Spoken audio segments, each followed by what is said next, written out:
even if I desire to do it, I can't do it. No, because it doesn't fit because of my vision of myself and the contribution that I want to make to life. Because it's not enough to give the message. You must also be the message. That we must give out of a sense of oughtness.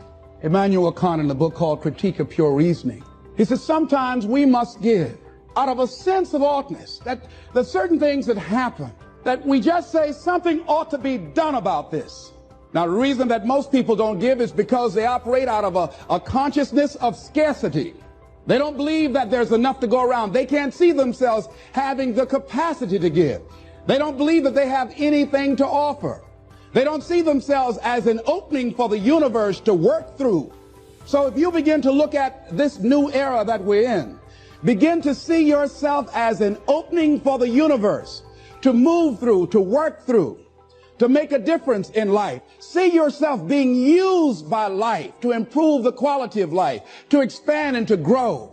Most people have a very limited view of themselves and a very limited view of the universe, do not see their relationship to the universe, and cannot see how energy and things can flow through them. I love Gibran and the prophet.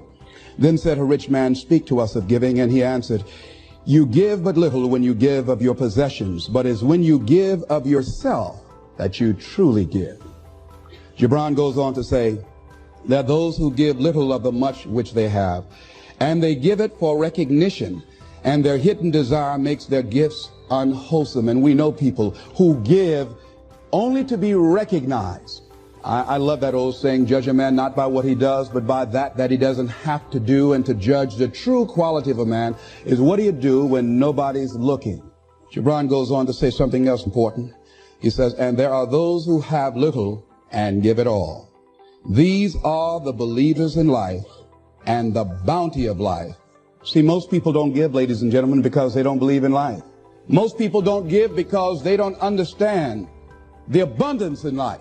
And so they go through life holding back on life, not understanding this also, that what you hold back from life, life holds back from you. So most of us go through life, ladies and gentlemen, not giving, and we're cheating ourselves. I say, hey man, is the gig still available at Showtime at the Apollo? He said, well, we got one opening left. I said, I'll be there. So I called Eastern Airlines, who used to be open back then. They had a special for $99 going from Jacksonville, Florida to New York round trip. So I parked my car at the airport. I got everything I had was in 2 bags. Got to the Apollo. I said, hey man, I'm here. I got there at 11 o'clock in the morning. He said, you can't stay here because you don't come on to the late show tonight. I said, man, I ain't got nowhere to go. I said, if you just let me stay in this building, man, I ain't gonna move around nothing. I ain't got nowhere to go. I'm in Harlem. I can't go back out here. I got these 2 bags. I got victim wrote all over me, man. So he said, all right, if you go upstairs, don't come down. So he put me in the dressing room on the 6th floor. So that's where all the comedians were. So I stayed up there. I got hungry around 3 o'clock, man. I couldn't take it no more. So I went back downstairs, a dude named Alton Liston. I said, hey man, he said, man, I thought I told you, don't come down them damn steps. I said, hey man, I'm just hungry, man. I said, let me go to that KFC I saw on the corner. Just let me get some chicken. I'll come right back. He said, man, if you ain't back in 20 minutes, you ain't getting in this building. So I went, bought me some chicken, came back. So the comedians started coming in the building. They started coming up on the 6th floor. So I meet this guy named D.L. Hughley. I introduced myself. He introduced himself. I'm sitting there, another guy come in named Dwayne Johnson. Then this other dude walked in named Jamie Foxx. And I introduced myself. We don't know each other. Ain't none of us famous. It's 1991, man. They gave everybody the lineup. I was on the last show of the night. I don't go on to 11 at night. I done had this 4 pieces of chicken. I'm starving, man. That chicken done wore off. I'm nervous, man. I'm about to throw up. D.L. Hughley went downstairs. D.L. Hughley got booed off. Dwayne Johnson got booed off. Jamie Foxx went down there and got booed. They booed Jamie, then Jamie started singing. And then they started clapping. And Jamie had their ass. Then he went back to them jokes and they got his ass. So I'm walking down the steps and I see Jamie sitting on the steps. I said, hey man, hang in there. He said, man, that ain't never happened to me before, man. This is crazy. This Jamie Foxx, man, one of the most talented people in all of comedy. And now, you don't even know how nervous I am, man. I can't even. My breathing is shot because these dudes been booed. So I walk out. I had wrote this joke. Mike Tyson had got in a fight in Harlem with this heavyweight named Mitch Green. Mike Tyson had hit the dude in the eye in the store. Now he was on the news, his eye was swollen. So the joke I wrote was, they was interviewing Mitch Green and he was telling everybody what happened, but his eye took over the interview.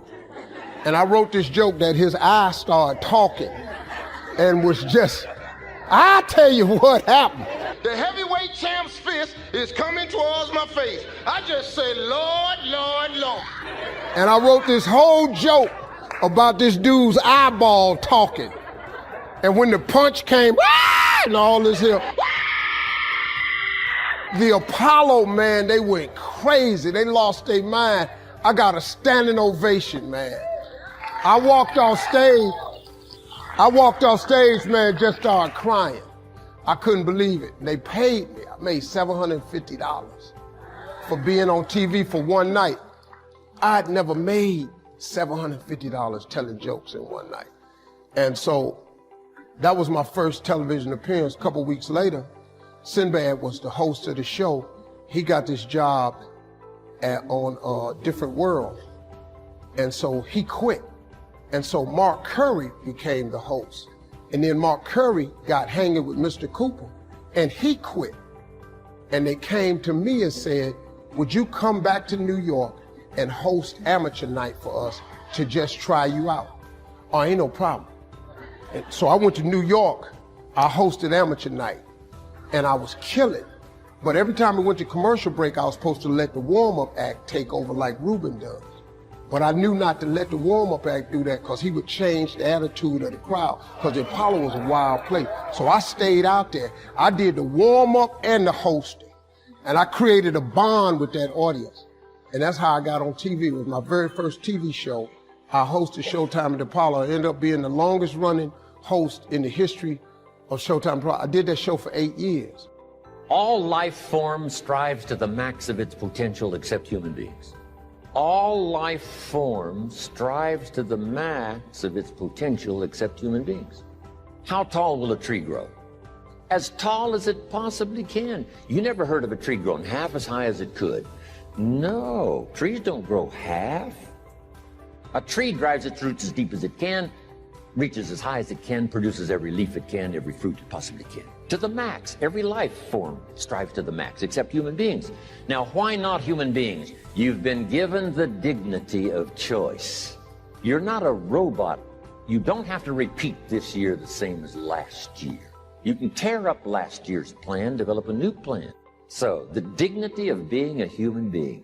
Now, here's the choice on being a human being. To be part of all we were meant to be, or to be all. To strive for all, or half, or part, or some. The choice is up to you to develop one skill or 10 skills. Someone says, well, I'd be happy with just one more language. Well, some say, hey, I'm going to learn 6 or 7. And this is all a matter of choice. And when someone says, no, you ought to learn 4, you've got to resist all that. Because this is personal dignity. And you don't want to destroy someone's dignity by doing all the oughts, and then they feel reluctant to do it. Now we've got problems. So if you want to, just ignore this subject on time management.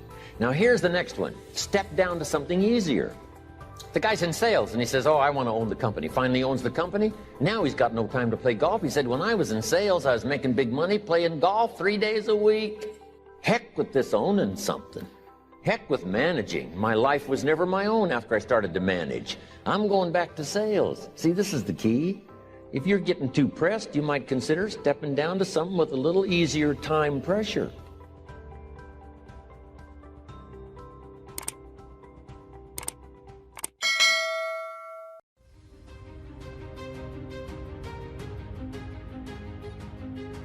The noise in your family. I know you don't have no noise in your family. Pray for me.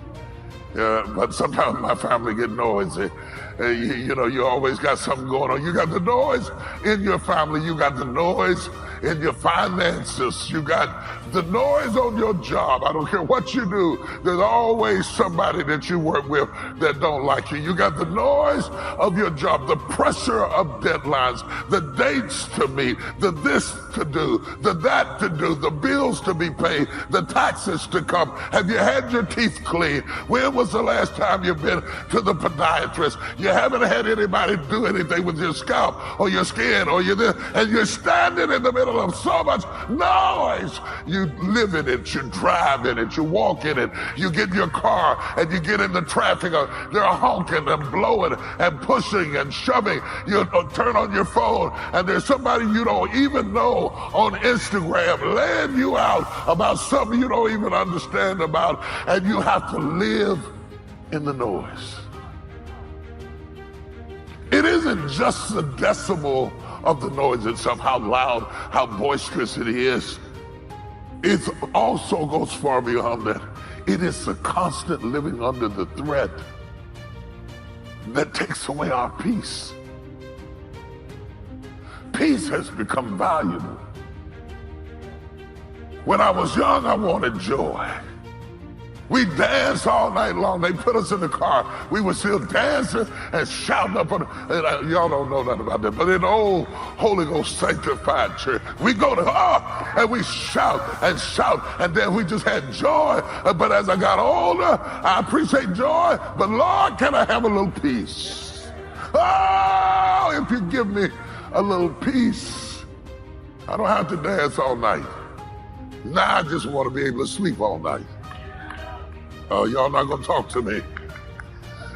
We've lost the sense of peace, the sense of contentment, the sense of well-being, the feeling of safety. Looking over your shoulder in the grocery store. Can't go to a theater without watching everybody. In the airport, looking for a strange bag dropped at a strange place. You're scared of everybody, living constantly under the threats of not knowing what's going to happen next. It will do certain things to you that will put you down and keep you down if you let it. It doesn't give you any strength. It gives you more weakness than power. When you surround yourself with people that are negative, when you surround yourself with different things that are not helping you to grow strong, but instead put you in a position where you're at a weak state and you don't feel that you could come back from it, that's exactly what negativity does. You cannot get anywhere in life when you're having negative things around you. If you are in a negative environment, these things will hinder you from success. You have got to understand what negativity truly ultimately does. Eventually, it will put you in a position where you are feeling hopeless. You feel that you got to depend on someone to be happy, but you don't. You feel like you got to hang around a bunch of people to feel important, but you don't. You got to understand when you're hanging around things that is not helping you to move up, it's only going to put you in a position where you're going to stay down. And this is not a place that you want to be. Do not let negative tell you what to do. Don't let negativity put you in a position that you feel that there's nothing going to come out of you. You have every opportunity right in front of you. Just take a moment of clarity within yourself and realize that you do matter. Understand that there's purpose within you, ladies and gentlemen. Understand that you do matter for a reason because you exist for a reason.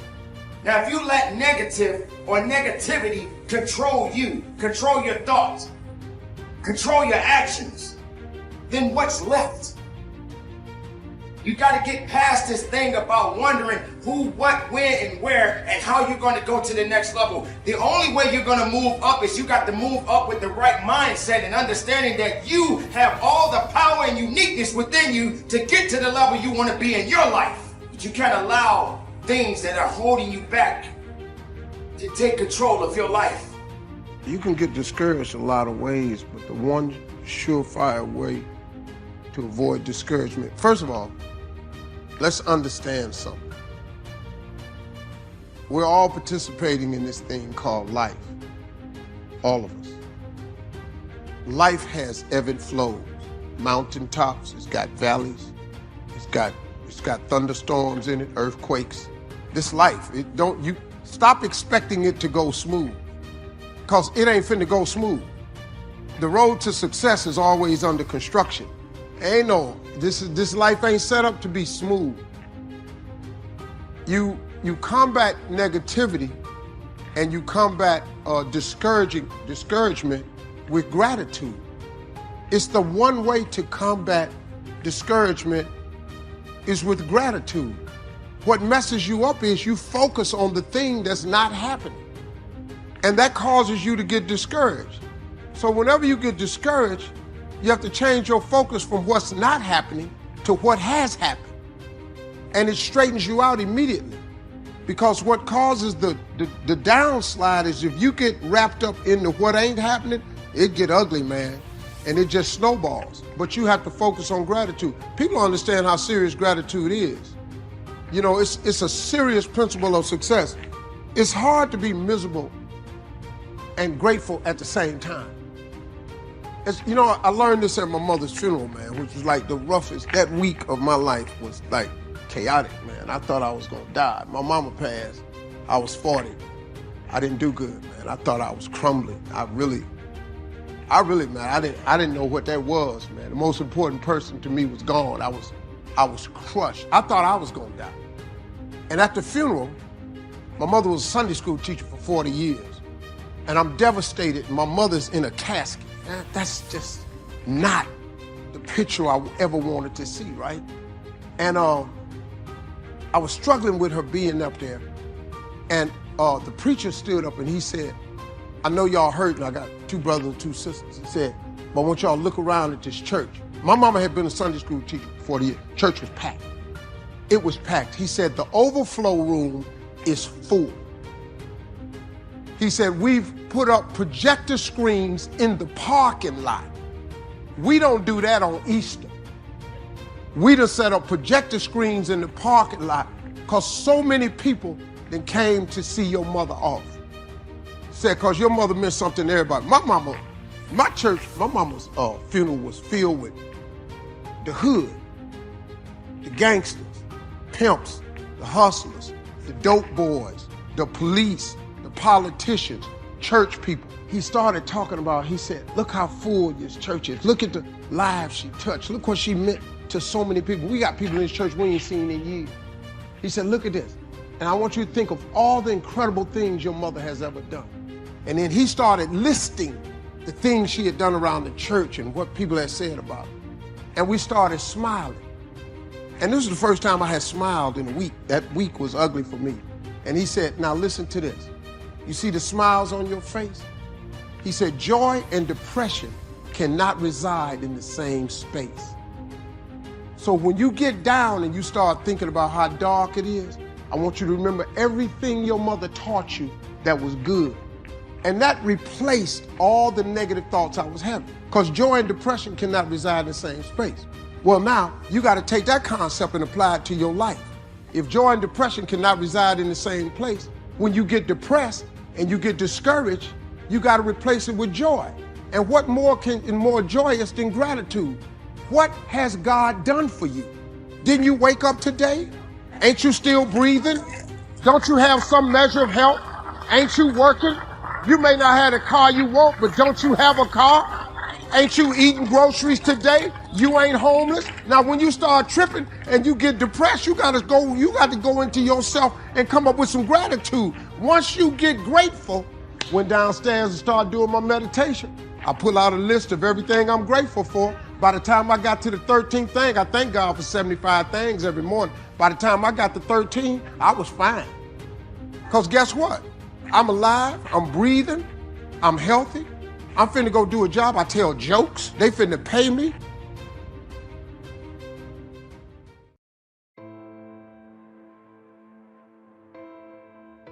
When I started this big kind of awakening within myself, like another level, I had this overwhelming feeling for months just to throw everything out.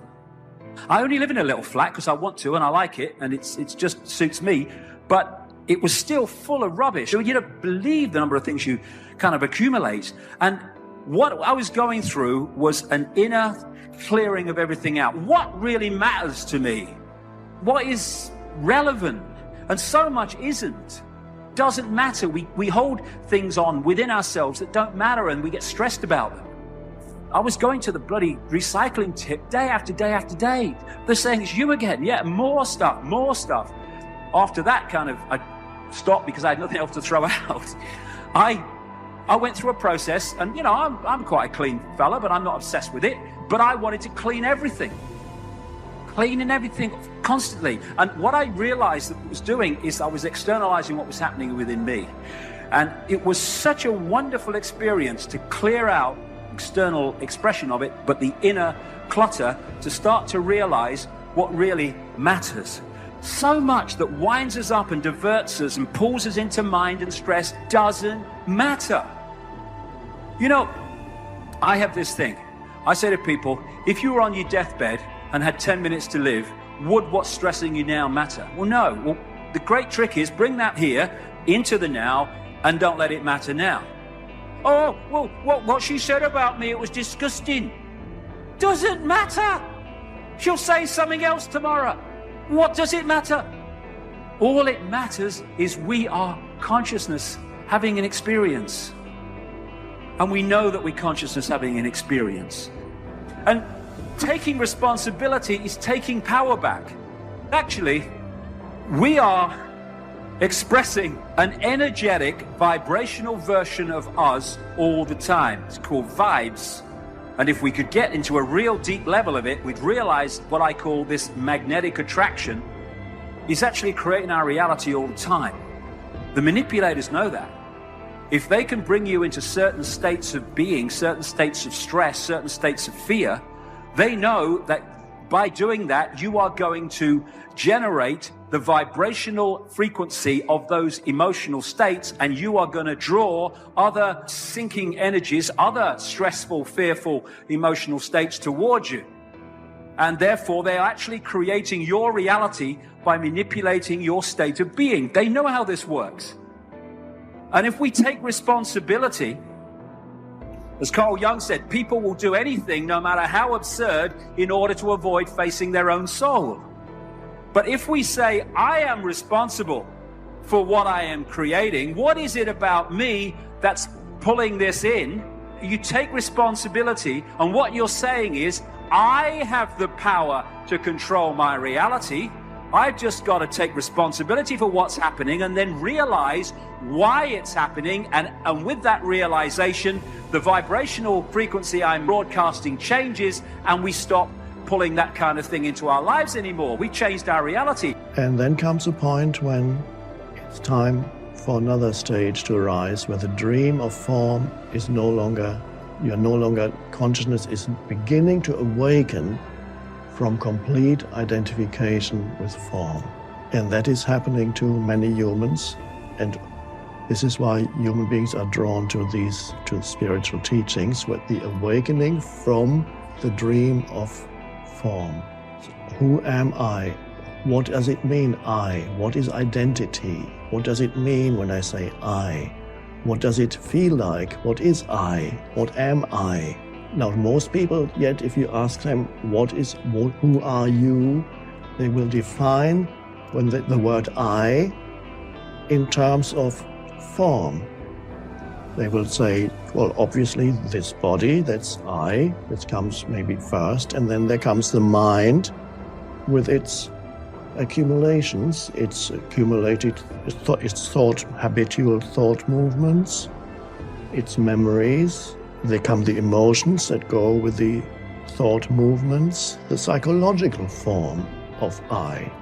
So they say, well, I am this body, then there's a name, which of course is just a sound. You say, John, I am John. And many people say they think that's already a big part of who they are when they can say their name. Oh, okay. And then they add a little something else. I'm an architect. Oh, okay, we're getting in closer to who you are. And I'm a father, which, okay, good. And your age, okay, something. Okay, we're almost there now, just need a few more details, and then we know who you are. And so you can put it on a piece of paper, a summary of it, or if you want a detailed account of who you are, you can write down your life history in a book, and it becomes your autobiography. Oh, that's interesting. Now we know who you are. And if that's not enough, and if you think there may be hidden parts of me, then you can go to psychoanalysis for 10 years, and then all these hidden memories and hidden desires and feelings that you had when you were 4.5 years old towards your mother and your father and your grandmother, and they all come up, and then you can add that, and then, okay, now I've got it. I've got my autobiography, and I've got, that's I'm me, I'm complete now. And then you look 50 years later, which is not much on a universal scale. 50 years is very little. I know that now. I thought when I was 20, 50 years was a lot. I'm a lot older than 50, by the way, but that's the body. The 50 years pass, and what's left of the body and the psychological me, that entity in the head with its history, what's left? Nothing. This has happened because in so many ways, people have put these things into your mind, what is good, what is bad, what is high, what is low, what is up, what is down. Because of this, you have never paid attention to every aspect of life, in the sense, maybe humanities people and lawyers, you never paid attention to these things. I spend a lot of time paying attention to all kinds of creatures, ants and grasshoppers and worms and everything. If you observe, let's say, an ant, or let's pick up something little more than an ant, like a grasshopper, it's easier to see him. If you look at him carefully, whoever created this grasshopper has paid as much attention to a grasshopper as they have paid to this one. Please pay attention and see. When the source of creation has given equal attention to ant and you, who the hell are you to think an ant is a lowly creature and you are some superhuman being? Why are you making this judgment? Creation has not made this judgment. You may think you're superior simply because you're in a latent manner, you're walking on this planet, but that's not true. The fact of the matter is like this. See, if all the worms on this planet, right now if all of them die, all the worms, in about 12 to 18 months, all life on this planet will cease, everything, including you and me. Suppose all the insects die today, in something like 2.5 to 4 years' time, all life will cease. But if all the human beings die, the planet will flourish. Yes, we make good manure. If human beings go away, right through this building trees will grow, isn't it? Yes or no? Everything will flourish. So, who the hell is telling you that you are the most significant life? This idea that the cosmos is human-centric is a stupid idea. In this cosmos, even this solar system is a tiny speck. Tomorrow morning if the entire solar system evaporates, nobody will notice it. That's how small it is. In that tiny speck, planet Earth is a microspeck. In that microspeck, Bengaluru is a super microspeck. In that, you are a very big person with great self-esteem. This is not a simple problem. People suffer this for their whole life without handling it. Essentially, it is just this. You have gotten yourself into a place where most human beings are in this place, you get yourself into a place where you cannot handle your own thought process and your emotion.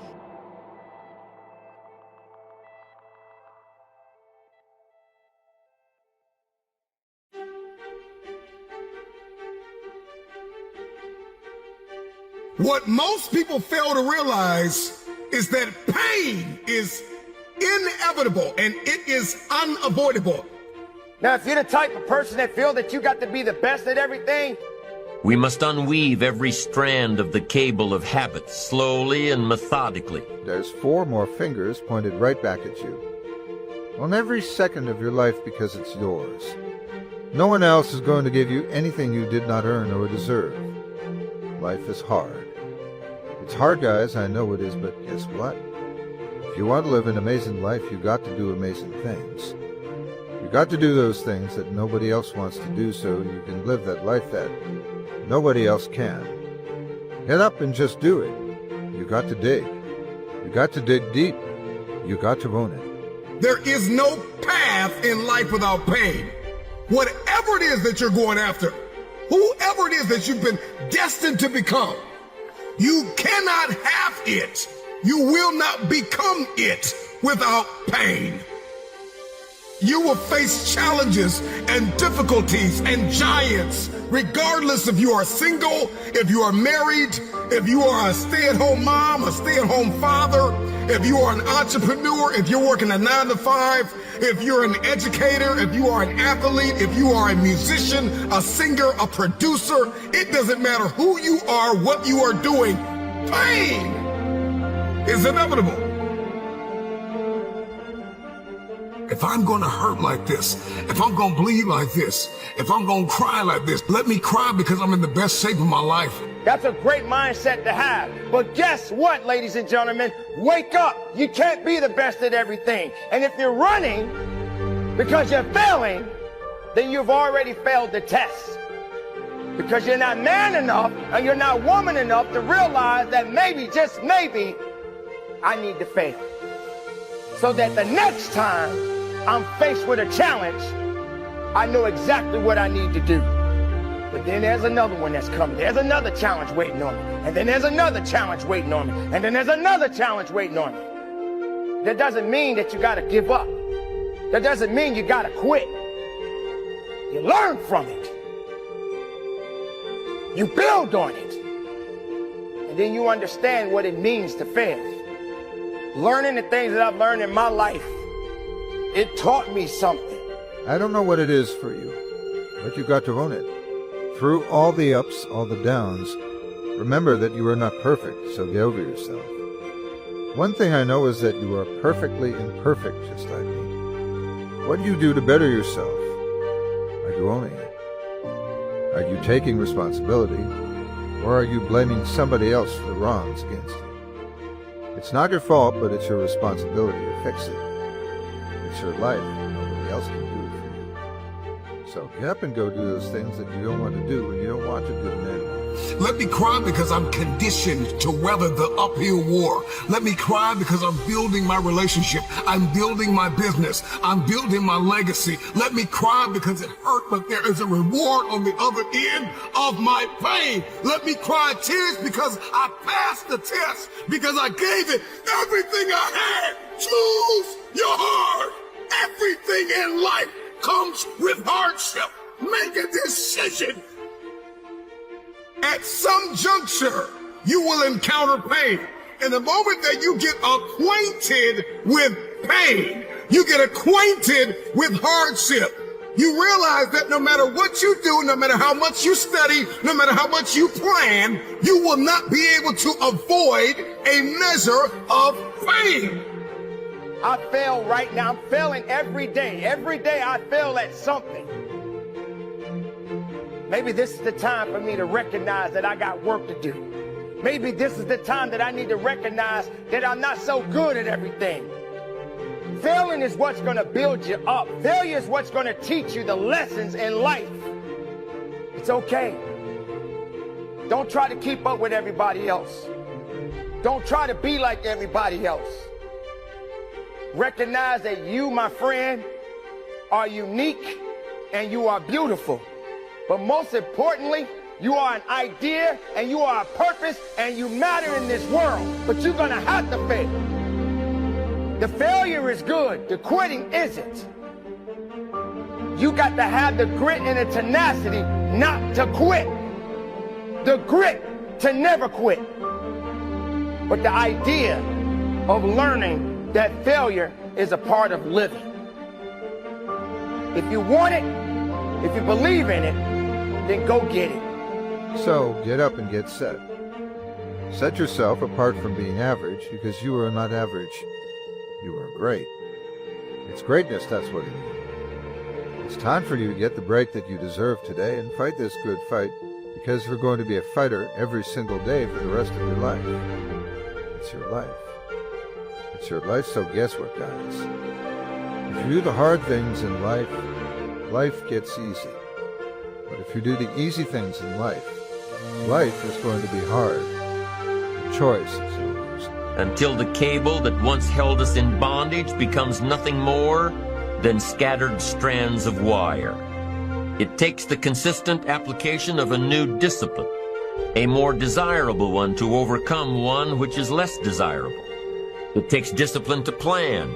It takes discipline to execute our plan. It takes discipline to look with full objectivity at the results of our applied plan. And it takes discipline to change either our plan or our method of executing that plan if the results are poor. It takes discipline to be firm when the world throws opinions at our feet. It takes discipline to ponder the value of someone else's opinion when our pride and our arrogance leads us to believe that we are the only ones with the answers. Discipline is a constant human awareness of the need for action and a conscious act by us to implement that action. But the only way it's permanent is that we alter that governor, that thermostat, and we start to believe we're worth 85 degrees of life, 95 degrees of life, 110 degrees of life. And there's ways we can alter them. How do we alter it? A couple different ways. One is what you just said, is that you put yourself in circumstances that are demanding of you past what you think your capacity is, and when you succeed at them, you build a new water line. You do. You throw yourself out there past where you're comfortable, and you do an 85 degrees behavior, and you knock it out of the park, and your brain starts to believe it. Repetitiously, when you start doing that, you build a new line. Now you're 85 degrees. That's number one. The second way, though, is association. If you're around people, and whatever that endeavor is, if it's a sport you're in, or if it's a business, or your faith, or your peace, if you begin to associate with people who live in that space at a higher temperature than you, through association you get heated up. Yeah. And so if you're an athlete, for example, you're a 70-degree athlete, and you start training all the time with 85 and 90 degrees, your identity through osmosis goes up. If you're a person who's trying to improve their faith in their life or their personal peace about them. Discipline is an awareness of the constant need for action and a conscious act to implement that action. If our awareness and our implementations occur at the same time, then we begin a valued sequence of disciplined activity. Now here's the other side of discipline. If there's considerable time that passes between the moment of awareness and the time of our implementation, then that is called procrastination. Doing it tomorrow instead of today.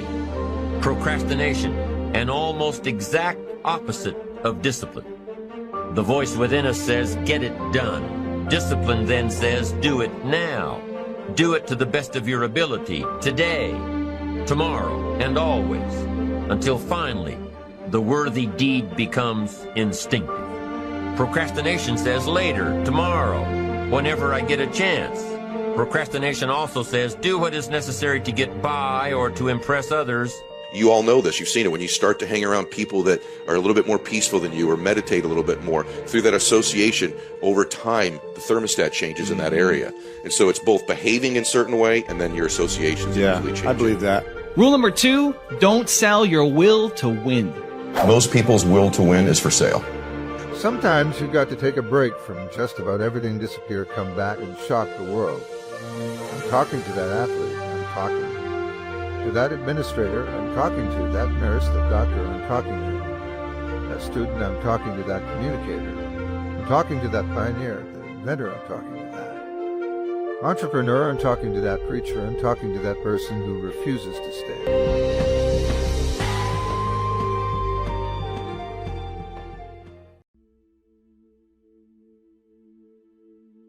You cannot allow other people to validate you, because you are just who you are. This is the time that you must recognize that you have something that is special, and let the world know that you do matter in this society, that you have something great within you, that you have power, that you have will, that you have strength. I will tell you this. Don't accept defeat. Don't accept excuses. Don't accept the fact that you think that you don't have what it takes when you know deep inside yourself you have it. And stand tall. So prove them wrong, but prove yourself to be right. Right in your decisions, right in your mistakes, right in your failures. I'm telling you that you have to deflect instead of absorb the negative energy. None of us will truly know success until we understand what it means to be pushed down a few times. You can't get a win without a loss. You can't go further in life without taking a few steps back. But you got to have the faith in yourself. You got to believe and you got to stand on it. And you got to know that you can do this and give it everything you have within yourself. You must understand that we all have unique qualities within us, but we have to apply ourselves day in and day out. Yes, there are people out there right now that doubt you. And no matter how hard you work at your craft, they will still find some fault in you. All of the hard work, all of the struggles, all of the mistakes, all of the setbacks are just a part of your growth. Some people living in very bad parts of the world that are subject to all kinds of difficulties at the hands of someone else who are probably going to disagree with that statement. But it's a collective consciousness, folks. It's just that certain parts of it hold more cards than the other parts, and so they tend to inflict themselves upon others. But you see, the reality that is, well, a lot of it is due to the corrupt and meaningless education systems that have been constructed for our society. So people are becoming more and more disconnected from the source, disconnected from self. And due to this lack of knowledge and this lack of understanding of reality, the world is becoming polarized. Because the less you know about the game of life and the less you remember that you're simply a player in the game of life, then the more senseless living becomes. But the real point is that it's our own personal choice of whether to embrace that reality or not. All of these negative things life itself is providing you with, these are simply tools. You know, all the stuff that's around you, these are simply tools, and you can do with it what you will, but a lot of people don't see it. It's not the tool that's the problem. You know, it's not the fact that such instruments of negativity are there for us to freely use. It's how people react to these tools. When you create yourself to make it,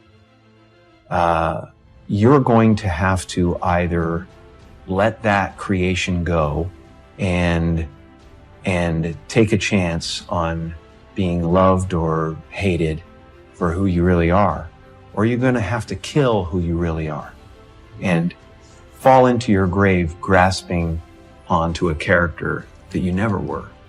I saw this psychic palm reader sign, and she gave me a reading, and she said, you're about to do 3 things, 3 movies that will be very, very, very big and very important. And after that, it will be impossible for anyone to knock you down from that place. It's a series of like crushing disappointments. And I just go into a different gear. I go into, don't know how it's going to write itself, but it will. No, I don't know how.